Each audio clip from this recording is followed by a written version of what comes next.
Baik, Assalamualaikum warahmatullahi wabarakatuh. Selamat pagi, siang, dan malam.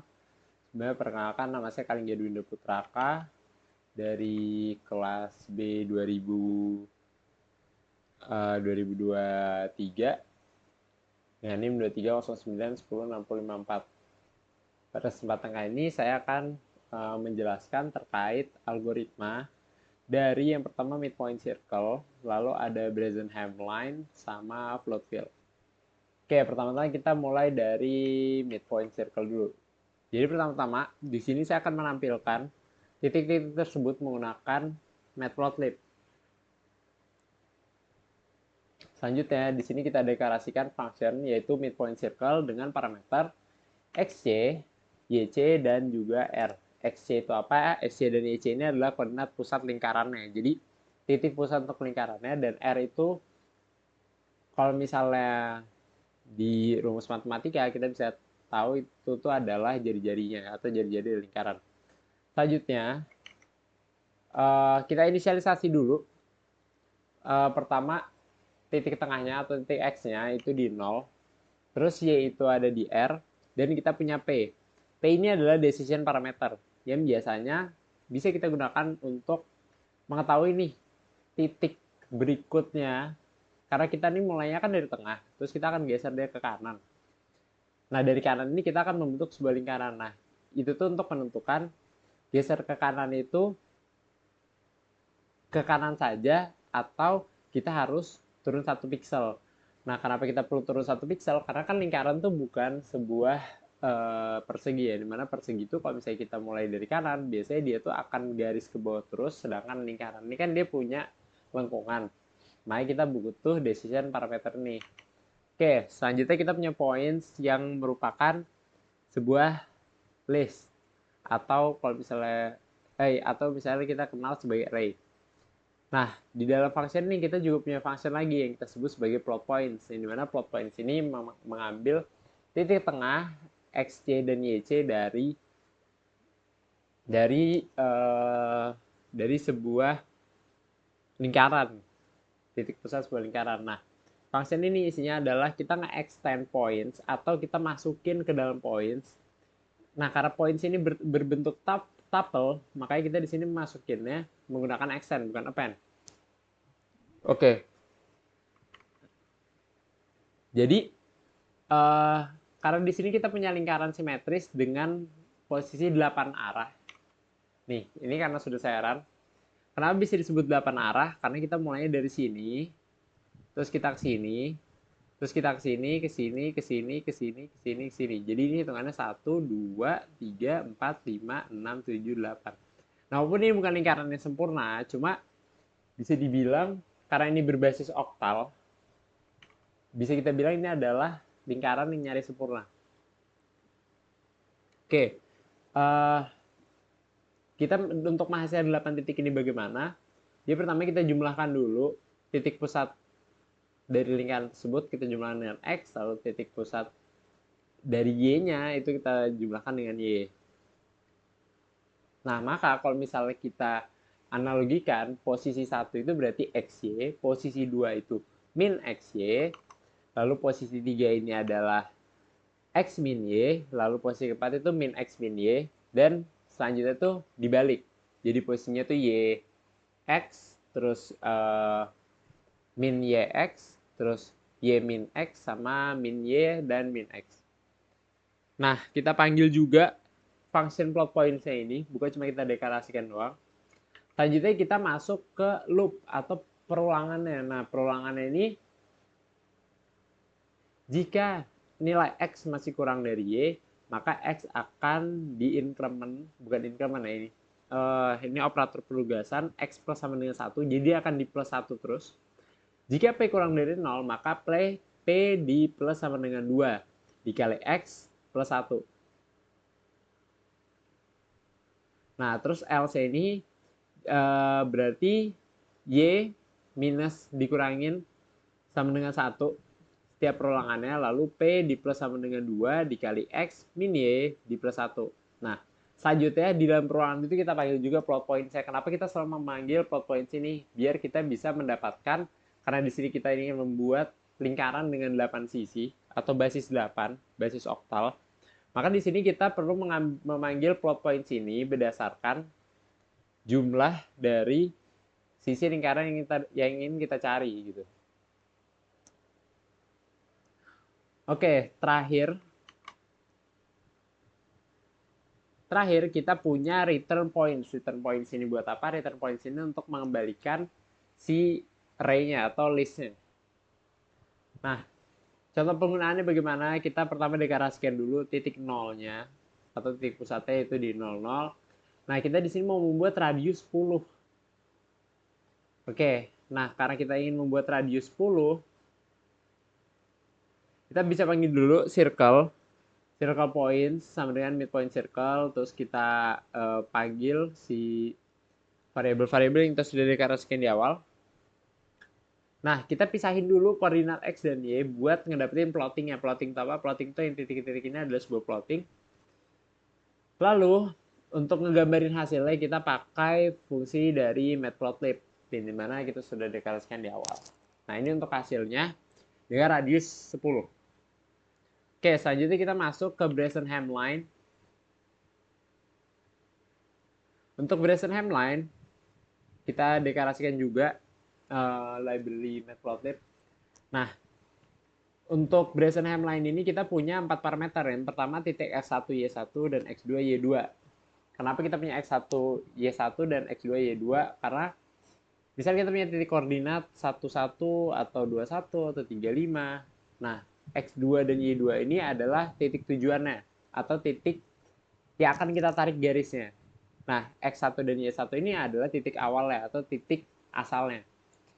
Nah, terus kita buat yang namanya points, juga masih sama dengan sebuah list. Nah, points ini fungsinya buat apa? Buat kita ngedapetin titik-titik yang nanti akan menjadi garis. Nah, pertama-tama kita hitung dulu nilai absolut dari dx dan dy. Nah, dx dan dy ini apa nih? Kita tuh, karena di sini kita tuh melakukan pergeseran, makanya kita perlu ada dx dan dy atau variabel dx dan dy, yaitu perubahan x dan juga perubahan y. Kenapa kita pakai absolut? Biar kita tuh bisa ngejalanin algoritma ini untuk semua arah garis. Jadi absolut ini ngembaliin, fungsi absolut di Python ini mengembalikan nilai mutlak ya. Selanjutnya kita punya variabel sx dan xy. Nah, sx dan xy ini adalah variabel jika x itu bergerak ke kanan atau plus 1 dan atau ke kiri dia berarti minus 1. Terus selanjutnya sy, jika y1 kurang dari y2, maka dia akan mengembalikan nilai 1 atau lainnya berarti dia mengembalikan ke minus 1. Selanjutnya ada error. Ini untuk mengetahui titik-titik pixel pada saat kita menjalankan algoritma Brazenham line ini. Lalu kita punya perulangan while true, di mana kita akan ngapen atau menambahkan titik-titik tersebut ke dalam list points atau list raster point ini. Lalu kita punya percabangan pertama, apabila if x1 sama dengan x2 atau y1 sama dengan y2, maka kita break. Maksudnya apa? Jadi ketika kita sudah menggerakkan titik tersebut dari titik awal ke titik akhir atau dia sudah sampai di titik akhir, maka kita akan ngestopin perulangannya. Nah, selanjutnya kita bisa menghitung nilai dari evaluasi keputusan tersebut di dalam E2, yaitu 2 dikali errornya. Nah, ini tuh kita bisa menggunakan ini buat mengetahui apakah dia bergerak atau hanya di sumbu X saja, atau hanya di sumbu Y doang, atau dia malah bergerak diagonal. X dan Y itu gerakannya barengan. Nah, jika E2 ini lebih dari min DY, maka nilai errornya ini akan dikurangi sama dengan DY, atau berarti kita perlu bergerak ke arah X atau kanan dan kiri, atau biasa kita sebut sebagai secara horizontal. Nah, apabila nilai E2 ini kurang dari dx, artinya kita harus bergerak secara vertikal atau melalui sumbu Y. Nah, Selanjutnya kita mengembalikan nilai points atau si list dari points. Oke, untuk penggunaannya kita deklarasikan dulu titik awalnya. Terus kita deklarasikan juga titik tujuannya, yaitu 15 dan 12 di sini. Nah, di sini kita panggil dulu menggunakan variabel line points. Kenapa kita pakai line points? Karena biar kita nyimpan. Nah, terus kita masih harus misahin plottingnya karena di sini kita pakai matplotlib. Kita di sini berusaha untuk tetap nyimpan tiap titik hasil pembuatan dari function Brazenheim line tadi. Nah, ini untuk hasil ya. Bisa dapatkan kalau misalnya hasil ini sebenarnya tidak rata-rata banget ya. Dia bisa dibilang garis yang tidak sempurna. Tapi sebenarnya ini kalau misalnya kita zoom in dari sebuah pixel, ini tuh sebenarnya dia bentuknya seperti ini. Dia tidak ada bentuknya itu garis secara utuh. Oke, kita masuk ke function terakhir atau function float fill. Jadi function float fill ini apa? Function float fill ini adalah tujuannya untuk mengisi warna atau ngewarnain seperti fungsinya pada Ember Chat yang ada mungkin pada kayak Figma atau kayak Photoshop atau kayak Illustrator. Fungsi float fill ini buat ngewarnain elemen yang memiliki jangkauan warna yang sama. Misalnya kita ingin mewarnai hitam di antara merah dan hitam ini kita ingin jadi putih, dan disitulah kita menggunakan algoritma float fill ini. Dan di sini saya menggunakan float fill yang tipenya adalah rekursif. Dan juga kita menggunakan matplotlib. Oke, kita import dulu matplotlib, terus kita menggunakan numpy. Kenapa kita menggunakan numpy? Biar kita lebih mudah untuk mengubah list jadi array, biar bisa divisualisasiin. Oke, kita deklarasikan dulu. Nah, untuk deklarasi ini ada 5 parameter. Yang pertama ada screen atau array 2 dimensinya. Lalu ada xy, titik awal float fill, dan target color itu berarti warna awalnya, dan replacement colornya adalah warna yang ingin kita ganti. Oke, kita masuk ke fungsi utama. Jadi kita tentukan dulu batas matriksnya. If x kurang dari 0 atau x lebih dari sama dengan len, screen, len tuh buat menghitung jumlah elemennya, atau y kurang dari 0 atau y lebih dari sama dengan len screen. Itu berarti jika koordinat keluar dari area gambar ini screen, maka si function ini akan kita hentikan. Oke. Selanjutnya kita melakukan pengecekan warna. If screen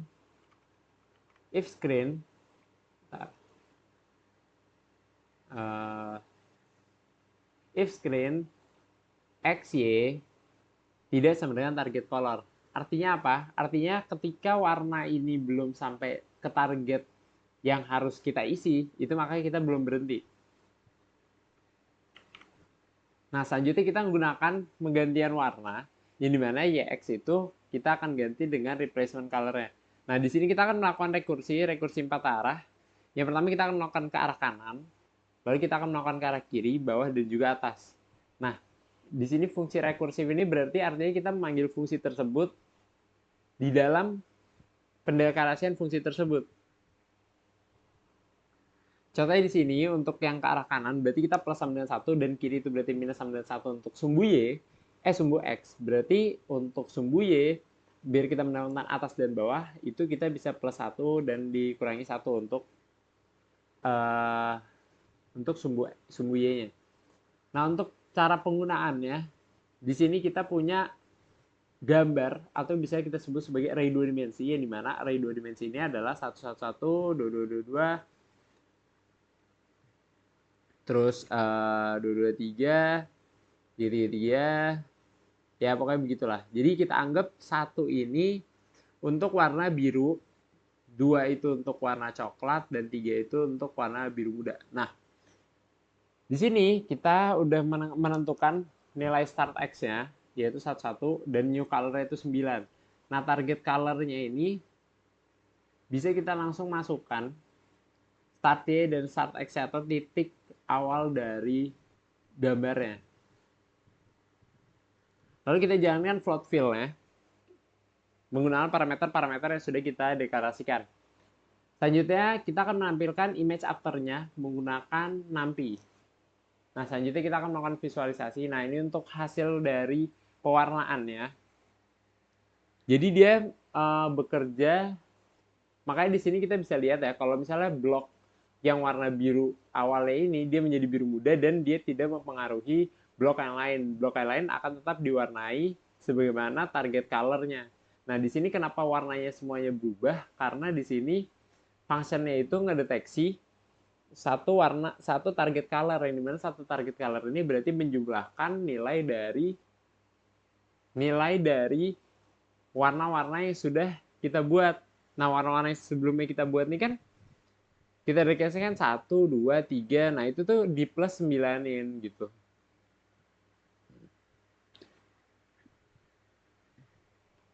Oke.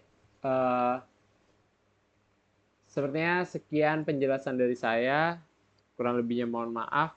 Wassalamualaikum warahmatullahi wabarakatuh. Selamat pagi, siang, dan malam.